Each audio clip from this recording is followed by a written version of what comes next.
जय हिंद, जय भारत, जय संविधान, जय मूल निवासी। हाँ मेरे मित्रों, ये मेरा प्यारा सा भारत देश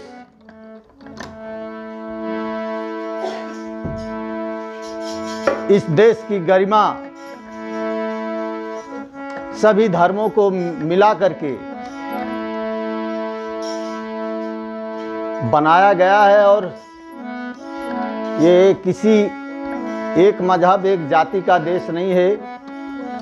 ये सर्वमति से देश चलता है और चलेगा। कहना है गीत के माध्यम से,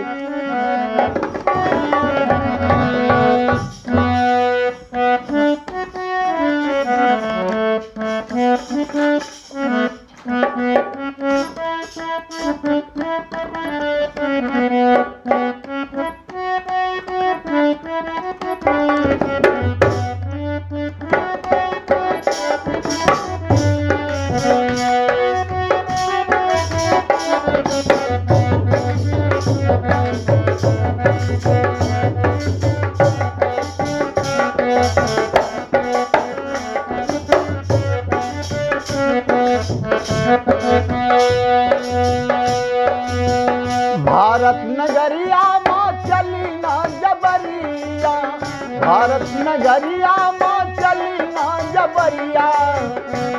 हर सब ही धर्मवा के बाज रहा बाजा, कलमिया बनावे कलमिया बनावेली रानी और राजा, कलमिया बनावेली रानी और राजा, कलमिया बनावेली। भारत नगरिया माँ चली ना जबरिया, भारत नगरिया माँ चली ना जबरिया। हर सब ही धर्मवा के बाज रहा बाजा, कलमिया बनावेली रानी और राजा, कलमिया बनावेली रानी और राजा, कलमिया बनावेली। ये बात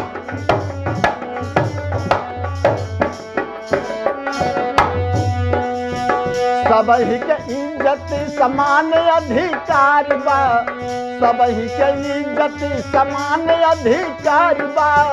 जौन मन भाई लेला लगली बाजार बा, सबही के इज्जत समान अधिकार बा। जौन मन भाई लेला लगली बाजार बा। हर कोई खाए दूध दही, कोई भांग गांजा, कलमिया बनावेली रानी और राजा, कलमिया बनावेली रानी और राजा, कलमिया। आज का ऐसा युग है, पहले के जमाने में जो राजा रहता था उसी का परिवार उसी का बेटा राजा बनता था। लेकिन हमारा संविधान का ऐसा कानून है कि जो पढ़ेगा जो लिखेगा वही आगे बढ़ेगा, वही कुछ भी बन सकता है। कोई खाए दूध दही, कोई भांग गांजा, कलमिया बनावेली रानी और राजा, कलमिया बनावेली।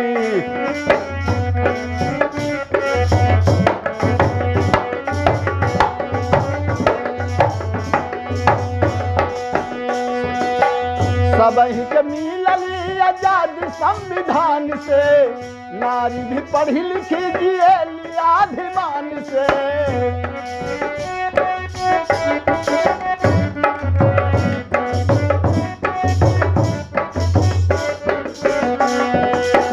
आज संविधान की बदौलत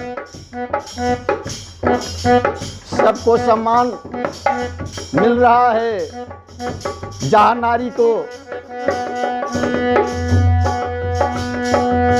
कोई सम्मान नहीं था, लेकिन आज नारी भी पढ़ लिख करके हर पोस्ट पर जा रही हैं, सम्मान से जी रही हैं। नारी से मिलली आजादी संविधान से, सबही के मिलली आजादी संविधान से। नारी भी पढ़ी लिखी जिएली अभिमान से।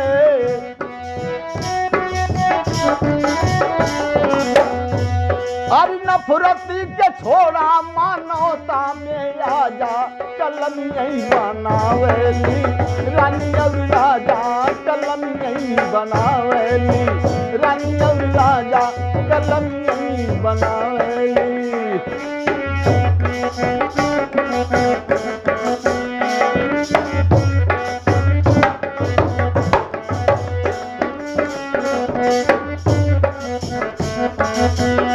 आखिरी बात है, कौनो सकून नहीं रबड़ी मलाई माँ, खुशियाँ मिले लिए के दूजे की भलाई माँ।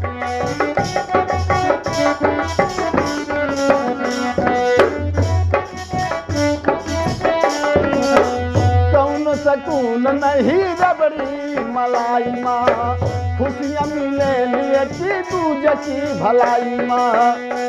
अरे टूटली समझवा से जोड़ई में माजा कलमियाँ बनावेली रानी और राजा कलमियाँ बनावेली रानी और राजा कलमियाँ बनावे।